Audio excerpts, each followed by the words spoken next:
नमस्कार। क्या आप सीखने की स्वतंत्रता चाहते हैं? क्या आप 10th और 12th क्लास एक नेशनली रिकॉग्नाइज्ड बोर्ड से करना चाहते हैं? क्या आप अपनी इंजीनियरिंग, मेडिकल या फिर किसी भी कॉम्पिटिटिव एग्जाम की तैयारी को मैक्सिमम टाइम देना चाहते हैं? इन सभी प्रश्नों का एक ही आंसर है, NIOS बोर्ड है ना। अलन करियर इंस्टीट्यूट द्वारा आयोजित इस सीरीज में हम आपकी मुलाकात करा रहे हैं NIOS के प्राउड अलुमनस के साथ। आज हमारे साथ हैं एडवोकेट आशुतोष भारती। नमस्कार। नमस्कार सर। आशुतोष जी, आप तो लॉयर हैं, कौन कौन से एरियाज में प्रैक्टिस करते हैं? सर मेरा जनरली प्रैक्टिस जो है वो कॉन्स्टिट्यूशनल और रिट जुरिस्डिक्शन में है, सिविल में है और क्रिमिनल में है। नेगोशिएबल इंस्ट्रूमेंट में मेरा ज़्यादा है और सर्विस लॉज में भी मेरे प्रैक्टिस काफ़ी ज़्यादा है। तो आज तो आप लॉयर हैं, लेकिन मैं सन 2014 की बात करूंगा जब आप बिहार से एलन कोटा आए, और तब तो डॉक्टर बनने का सपना था। जी हाँ सर, तब तो डॉक्टर बनने का सपना था। तो फिर कैसे बदला ये सपना? सर एक्चुअली होता क्या है ना कि आप क्या सपना लेके चलते हैं वो ज़रूरी नहीं है कि वो पूरा हो ही जाए, क्योंकि बहुत और भी फैक्टर्स होते हैं जो आपके साथ प्ले कर रहे होते हैं। उस टाइम तो डॉक्टर बनने का सपना था। कट टू 2019 मेरे साथ ऐसा हो रहा था कि मैं वो कट ऑफ पार नहीं कर पा रहा था जो गवर्नमेंट के लिए चाहिए था, गवर्नमेंट कॉलेजेस के लिए चाहिए था। और एक प्रेशर भी बनता है कि आप पिछले 5 साल से तैयारी कर रहे हैं, अभी तक आप नहीं पहुंच पाए। तो उस समय मैंने डिसाइड किया कि आई थिंक कि ये फील्ड मेरे लिए नहीं है, और ये शायद हो सकता है कि डिवाइन इंटरवेंशन हो कि आप नहीं पहुंच पा रहे हो वहाँ तक। तो फिर मैंने डिसाइड किया, फिर मेरे घर वालों का एक ही सवाल था कि अब आप क्या करना चाहते हो वो बताओ। और बाय गॉड्स ग्रेस वो हमेशा मेरे साथ रहे हैं, ये नहीं हुआ कि कभी डिमोटिवेट किया या किसी भी तरह से।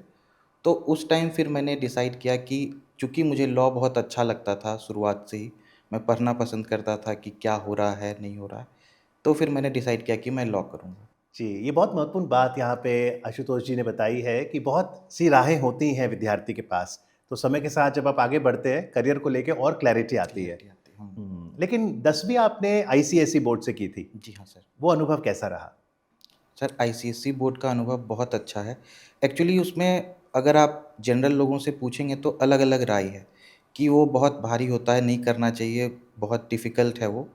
बट मेरा मानना ये है कि अगर कोई बच्चा आईसीएसई से करता है तो उसका बेस बहुत मजबूत हो जाता है, गिवन जो भी सब्जेक्ट वो पढ़ रहा है उस समय, क्योंकि उनका स्ट्रक्चर बहुत अलग है। तो इसीलिए मुझे वो बहुत अच्छा लगा कि आईसीएसई से करके जब मैं कोटा आया तो मुझे बहुत बेनिफिट भी मिल रहा था, क्योंकि मैंने बहुत सारी चीज़ें पढ़ रखी थी पहले। अच्छा, लेकिन NIOS से जुड़ना कैसे हुआ? सर मैं जब कोटा आ गया था तो मैंने ऐसे ही एक स्कूल में नाम लिखवा लिया था सीबीएसई के, बट किसी कारण बस वो उसको मैं कंटिन्यू नहीं कर पाया। और उस टाइम ऐसा हो गया कि 12th तो करना है, उसके बिना तो नीट भी पॉसिबल नहीं है।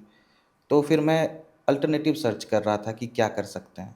तो चूँकि मैं बिहार से हूँ तो बिहार बोर्ड एक ऑप्शन था उस समय, बट मुझे नहीं करना था बिहार बोर्ड से।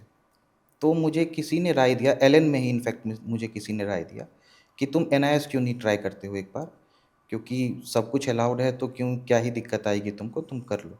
फिर मैं वहाँ गया, वहाँ पे जो एनआईएस के लोग थे उनसे मैंने बात करी। उन्होंने मुझे बहुत अच्छा फैसिलिटी दिया कि आप कर लो, कोई दिक्कत नहीं है, सब कुछ हो जाता है यहाँ से।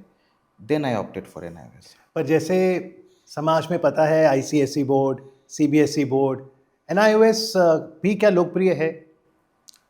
एनआईएस सर लोकप्रिय है, उन लोगों के बीच में खास करके लोकप्रिय है जो किसी कारणवश पढ़ाई कंटिन्यू नहीं कर पाए थे। और मुझे लगता है कि वो उस जगह इसीलिए लोकप्रिय है क्योंकि उनको और कोई ऑप्शन ही नहीं है।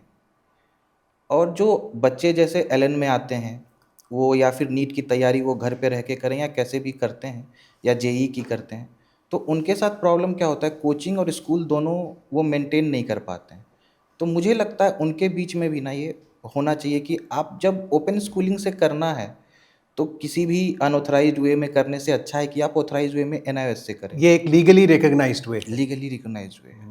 यानी आप ये कह रहे हैं कि अगर स्कूलिंग और कोचिंग साथ साथ मैनेज करनी है तो NIOS बोर्ड है ना। है। यस। लेकिन जब आशुतोष ने घर परिवार में कहा कि मैं national institute of open schooling से अब सीनियर सेकेंडरी करूंगा, 11वीं 12वीं कंबाइंड, तो फैमिली का क्या रिएक्शन था? इनफैक्ट मेरे फादर का ही कहना था कि तुम वैसे जगह से ही करो जहाँ कन्फ्लिक्ट हो ना। वो एक्चुअली वो भी टीचर हैं, and from last 30 year he is teacher. मेरे दादाजी भी टीचर हैं, मैं टीचर के ही फैमिली से आया हूँ। तो उन लोगों का इस चीज़ में ओपन माइंड है कि बच्चा जहाँ पढ़ना चाहे उसको वहीं पे पढ़ना चाहिए। तो उनका हमेशा से था कि आप करिए, जहाँ से आपको सही लगता है आप वही करिए। हाँ, मेरी माता का थोड़ा था कि आप जो है सो सीबीएसई से कर लो, पता नहीं वो रिकॉग्नाइज़ होगा नहीं होगा, कल को एडमिशन नहीं मिलेगा, बेकार में दोबारा 2 साल और तुमको लगाने पड़ेंगे। उनका था, बट फिर वो बाय द टाइम समझ गईं कि हाँ ठीक है, कोई दिक्कत नहीं। तो एडमिशन में कोई प्रॉब्लम नहीं है, आगे रिकग्निशन में कोई प्रॉब्लम नहीं है, चाहे आप आगे किसी कॉलेज में गए या करियर में, कोई प्रॉब्लम नहीं है? कोई प्रॉब्लम नहीं है। इनफैक्ट एक बीच में नोटिफिकेशन भी था मेडिकल काउंसिल ऑफ इंडिया का 2017 में, और वो दिल्ली हाई कोर्ट में चैलेंज हुआ था और उसके बाद उसको 2018 में क्वैश कर दिया गया था। उसके बाद से मुझे नहीं लगता है कि आज तक कोई प्रॉब्लम आई है इसको जी, लेके। बिल्कुल। तो आपने कौन से सब्जेक्ट चुने थे एनआईओएस में सीनियर सेकेंडरी लेवल पर? सर मेरा था physics, chemistry, biology and mathematics भी था सर। ओके, तो बायोलॉजी लिया क्योंकि उस समय तो सपना डॉक्टर का था। सपना डॉक्टर का था सर। लेकिन जब आपने एनआईओएस लिया तो फिर आपको जो आप एलएन में कोचिंग कर रहे थे कोटा में, उसके लिए पर्याप्त समय मिला? हाँ, पर्याप्त समय मिल रहा था क्योंकि उनका एक तरह से सिस्टम अलग है। उनका है कि आपको बता देंगे कि सो एंड सो डेट पे हमारा होने वाला है, सो एंड सो डेट पे आपके कुछ क्लासेस लगने वाले हैं या फिर प्रैक्टिकल या कुछ भी ऐसा होने वाला है। तो आपको पहले से पता है कि इस डेट पे मुझे ना फ्री होना है, मुझे जाना है वहाँ पे, मुझे काम करना है वहाँ पे। तो आपको पता है कि क्या करना है, तो आप उस हिसाब से अपना शेड्यूल बना सकते हैं। और क्लासेस भी ऐसे अगर एलन में 1-2 दिन के छूट भी जाते हैं आपके उस कारणवश, तो आपका बहुत नुकसान नहीं होगा। जितना नुकसान आपका तब होगा जब आप सुबह एलन जा रहे हो या शाम में एलन जा रहे हो, सुबह फिर आप जो है सो स्कूल जा रहे हो, फिर आपको प्रैक्टिस का समय नहीं मिल पा रहा है क्योंकि फॉर्मेट अलग है दोनों। नीट का फॉर्मेट और जो बोर्ड का फॉर्मेट है वो दोनों ही अलग है। तो वो कॉम्बिनेशन बैठाना बहुत ज़रूरी होता है उसमें। तो अगर हम करिकुलम की बात करें, तो चाहे सीबीएसई बोर्ड हो, आईसीएसई या फिर अलग-अलग राज्यों के बोर्ड, उनका करिकुलम और एनआईओएस का करिकुलम, फ़र्क है कि मोटे तौर पे सेम ही है? मोटे तौर पे सेम ही है मैं कहूँगा, मतलब 90-95% सेम है। तो ओपन स्कूलिंग में अगर कोई विद्यार्थी एनरोल कराता है, आपको लगता है उसे अपनी एक दिनचर्या मेंटेन करनी ज़रूरी है, एक अनुशासन ज़रूरी है, तब जाके उसके सारे विषय ठीक से हो पाएँगे? ये ज़रूरी है। ऐसे तो ओपन स्कूलिंग में कोई बच्चा पढ़े या बाद में प्रोफ़ेशन में आ जाए, चाहे हम हों, आप हों, एक दिनचर्या तो मेंटेन करना ज़रूरी ही है। बट उस टाइम पे क्या होता है ना कि आप अगर किसी भी कोचिंग में जा रहे हैं, तो कोचिंग एटलीस्ट 5 आवर्स तो माँगती है कि आप 5 घंटे तो कोचिंग में आएँ। और स्कूल भी अगर आप सीबीएसई से या किसी भी दूसरे बोर्ड से करते हैं, तो आपको वो भी 5 घंटे माँगेंगे। तो दिन के 10 घंटे आपके इसी में चले जाएँगे। बट जब आप एनआईओएस से कर रहे हैं, तो वो जब 5 घंटे आप दे रहे हो, तो ऐसा तो नहीं है कि आपके नॉलेज में कमी आ रहा है किसी भी तरह से, क्योंकि कोचिंग में आप नॉलेज ले रहे हो।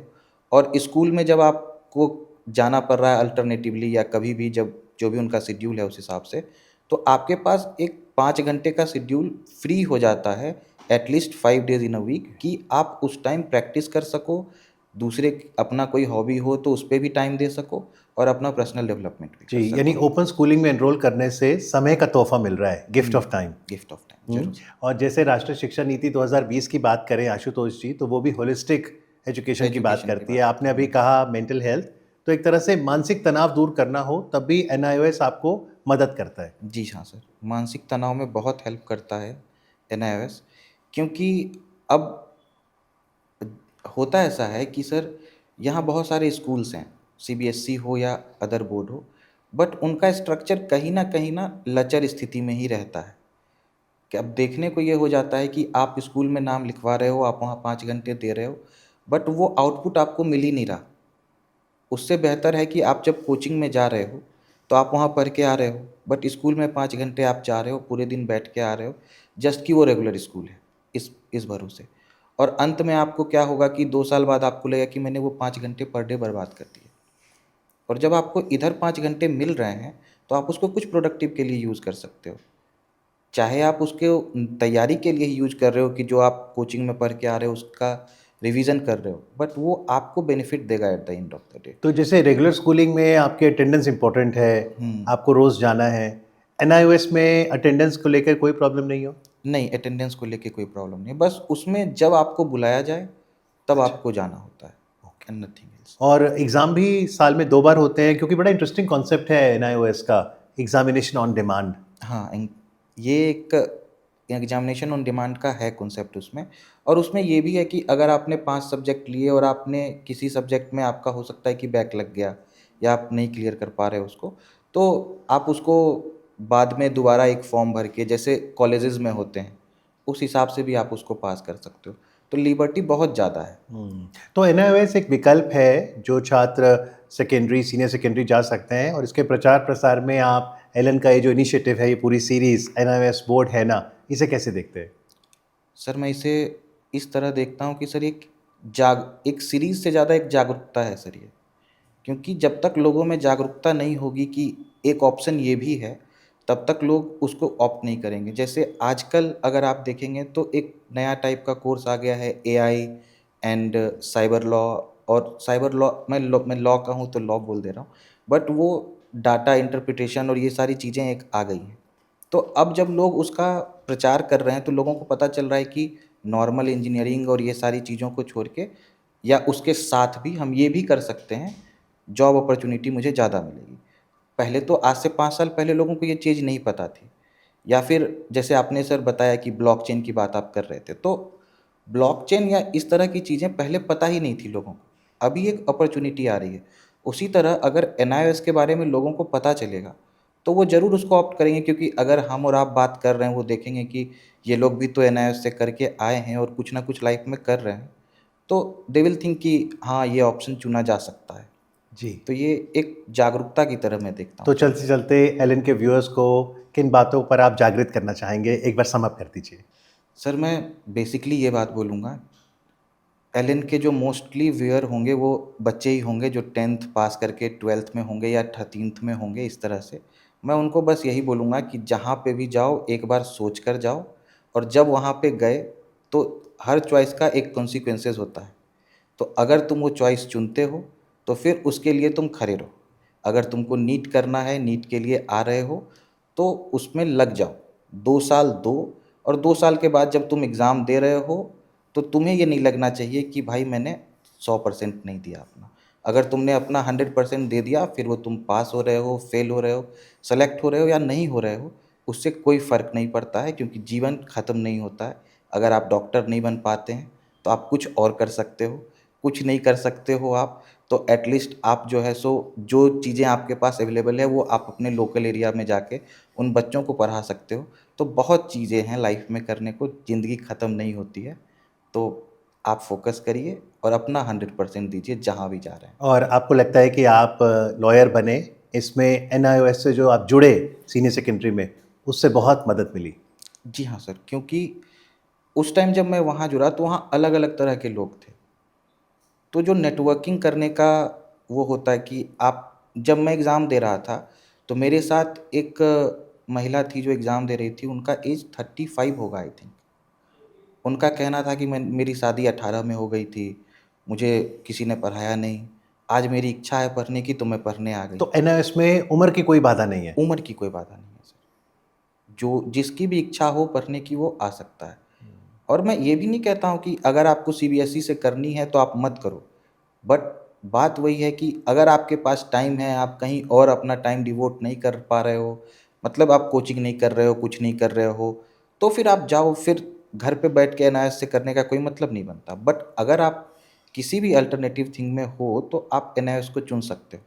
अब कोई दिक्कत भी नहीं है और आपको कोई रोक भी नहीं है कि इंडिया के कोई कॉलेज में आपको मना कर देगा कि आप नहीं एडमिशन ले सकते हो।